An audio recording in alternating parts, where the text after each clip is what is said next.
Hallo ihr Lieben, ich zeige euch heute, wie ihr aus dieser Jeans diese Shorts machen könnt. Also, falls ihr noch eine Hose im Schrank habt, die euch zu lang oder zu weit ist, nicht wegschmeißen, sondern das Video schauen.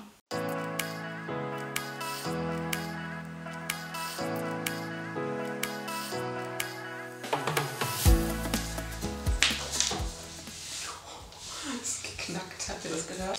Ich habe am Wochenende meinen Kleiderschrank umsortiert. Zur Erklärung, ich mache das immer vierteljährlich, weil ich es ganz angenehm finde, wenn man wirklich nur die saisonale Kleider im Kleiderschrank hat. Und auf jeden Fall habe ich gemerkt, dass ich viel zu viele Shorts habe, die einfach überhaupt nicht mehr vernünftig passen. Dementsprechend müssen neue Shorts her. Was wolltest du? Wo war ich? Naja. Ich brauche neue Shorts und ich dachte, wir schauen mal ein bisschen Secondhand nach. Warum nicht Ressourcen nutzen, wenn sie eh da sind? Ich glaube, es ist utopisch, dass ich eine Jeans finde, die perfekt passt. Das habe ich im Laden aber auch fast nie. Aber wir haben ja unsere Nähmaschine. Insofern dachte ich, machen wir einfach hinterher eine ganz gemütliche, casual, ungeschminkt Session und nähen die Hose dann passend.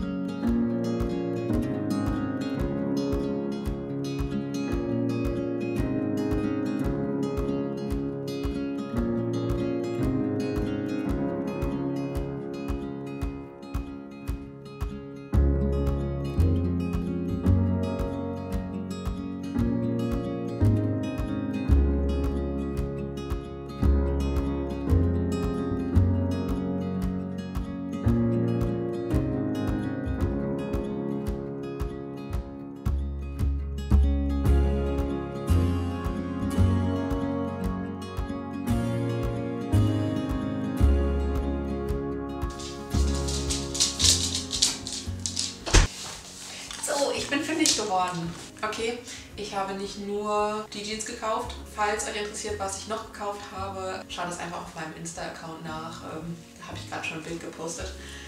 Okay, das ist die Jeans, die ich gefunden habe. Ist tatsächlich eine 90er Jahre Mom-Jeans mit 96% Baumwolle, 4% Elastan. Das finde ich ganz cool. Ich mag die Waschung richtig gerne. Ich glaube, es ist für den Sommer cool. Das ist eine lange Jeans, die ich mir einfach abschneiden werde. Sie ist mir allerdings viel zu groß.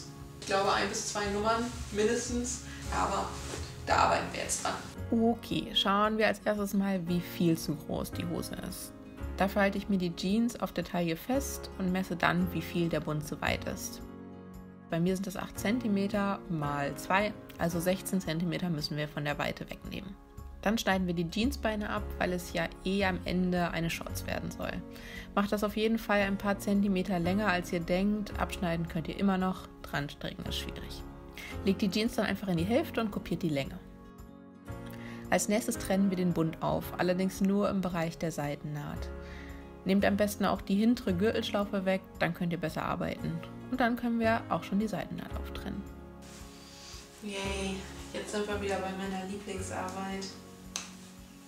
Richtig gut.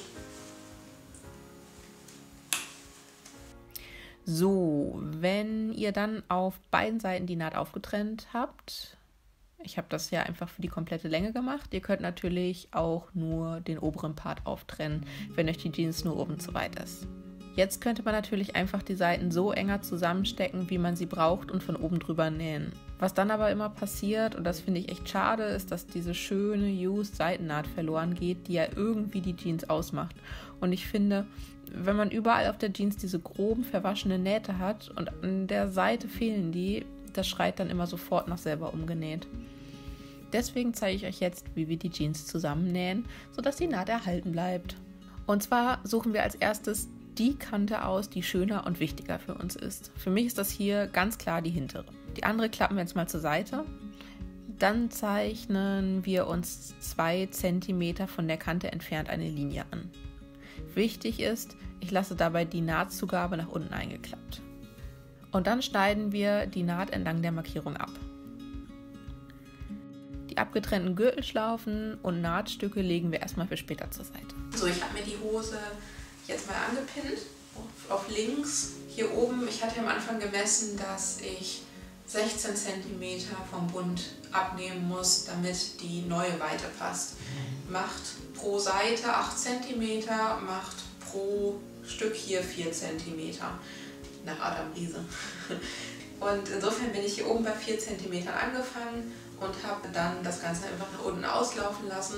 Wichtig ist, dass ihr nicht über diese Metalldinger der Shorts näht und nicht über die Tasche näht. Sonst habt ihr die Tasche hinterher in der Seitennaht verschachtelt und das sieht bestimmt nicht gut aus. Solltet ihr nicht genug wegnehmen können, sodass eure Tasche immer in der Seitennaht verschwinden will, dann müsst ihr erst weniger wegnehmen und das, was euch dann hinterher noch final fehlt, müsst ihr hinten aus der mittleren Poponaht rausnehmen. Das heißt, dort müsst ihr das ganze Spiel nochmal machen, die mittlere Naht hinten auftrennen und auch da Stoff wegnehmen. Bei mir reicht es, glaube ich, wenn ich an der Seite was wegnehme.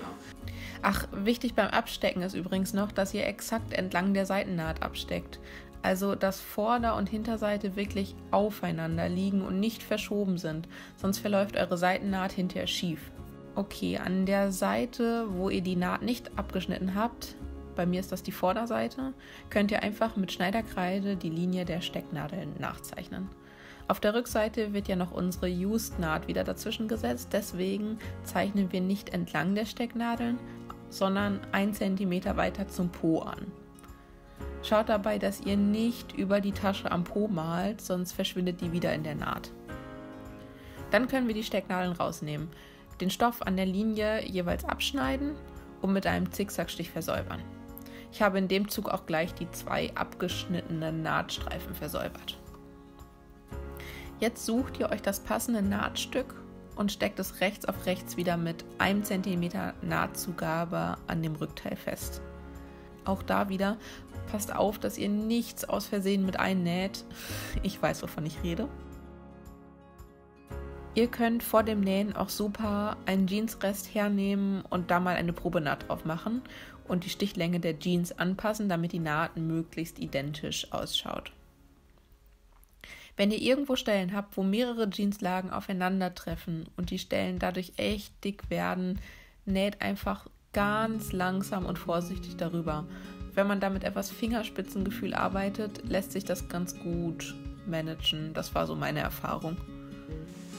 So, ich habe die Nahtzugaben jetzt auseinandergebügelt und wenn ihr irgendwo so dicke Stellen habt, wo sich, so wie hier bei der Hosennaht, mehrere Lagen so knubbeln und ihr da so eine dicke Stelle habt, die ihr nicht auseinanderbügeln könnt, hämmern wir das einfach auseinander. Dadurch kriegt ihr den Stoff deutlich weicher und die Stelle flacher. So, und jetzt sind wir auch schon offiziell im Endspurt und wir schließen unsere Seitennähte. Ihr müsst schauen, wie eure Jeans vorher vernäht war. Bei mir war das einfach so, dass das Ende umgeklappt war und dann hier mit 1 cm Nahtzugabe festgenäht wurde. Genauso pinne ich den Stoff jetzt wieder fest und nähe dann knappkantig mit einem Gradstich drüber. So schauen meine Nähte jetzt aus. Das hier ist die Originalseitennaht und damit unsere angestückelte Naht nicht so auffällt, habe ich auch nochmals knappkantig da dran hergenäht. Ich finde, das fügt sich auch zum Rest der Jeans besser ein, da wir fast überall auf der Jeans so Doppelnähte haben. So, bevor wir jetzt weitermachen, zeige ich euch einmal, wenn ihr die Hose lang lassen wollt, sie aber kürzen müsst, wie ihr da auch den Saum höher setzt. Ich zeige euch das Ganze jetzt mal an meinem abgeschnittenen Hosenbein. Ich habe hier schon mal die Saumnaht aufgetrennt, sodass ihr sie aufklappen könnt und schneidet den gesamten Saum wieder mit 1 cm Nahtzugabe ab. Dann kürzt ihr die Hose so, wie ihr sie eben gekürzt haben wollt und wenn ihr jetzt den Saum umstülpt und rechts auf rechts über das Hosenbein zieht, könnt ihr den Saum mit 1 cm Nahtzugabe wieder festnehmen. Achtet darauf, dass die Seitennähte dabei wieder exakt aufeinandertreffen. Bügelt den Saum am besten einmal nach unten, damit die Naht schön flach liegt und dann könnt ihr den Saum wieder wie vorher einschlagen. Unsere Nahtzugabe von der Kürzungsnaht oben könnt ihr übrigens auch super in den Saum einschlagen, dann habt ihr keine offenen Nähte in der Innenseite. Zum Schluss schließt ihr einfach nur noch die Saumnaht und ihr habt erfolgreich eure Hose gekürzt. Okay, zurück zur Shorts. Hier müssen wir nur noch den Bund enger nähen. Dafür suchen wir uns unsere Seitennaht und markieren an der Innenseite des Bundes diese Stelle.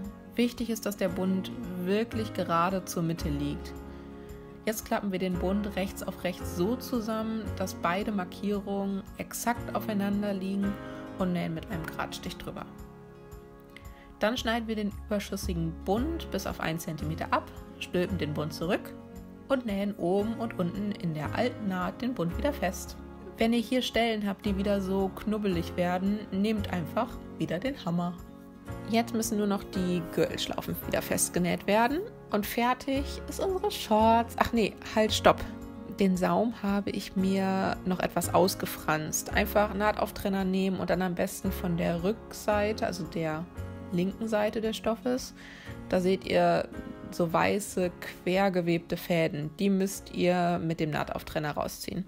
Bei jeder Wäsche werden die Fransen übrigens stärker. Also macht die Fransen am Anfang vielleicht eher etwas kürzer, als ihr sie dann letztendlich haben wollt. Jetzt aber, tada! Oh mein Gott, ich finde es unglaublich, wie gut sie mir jetzt passt. Und ganz ehrlich, ich finde, man erkennt die umgenähte Seitennaht echt nicht, wenn man es nicht weiß, oder? Ich finde es cool, wie High-Waist und eng die Hose jetzt oben sitzt und trotzdem ist sie am Bein nicht so super eng. Eben eine richtig gute Mom-Jeans. Hier gestylt, ganz basic mit einem weißen Crop-Top. Wenn man aber einen Spitzentop und einen Gürtel, vielleicht auch noch ein paar hohe Schuhe dazu kombiniert, dann ist das Ganze schon sofort abendtauglich. Oder aber All-Over-Jeans finde ich auch immer richtig lässig. Ihr könnt mir ja mal einen Kommentar dalassen, welche Style-Variante ihr am coolsten findet. Ja, ich hoffe, das Video hat euch gefallen und dann sehen wir uns nächsten Sonntag wieder.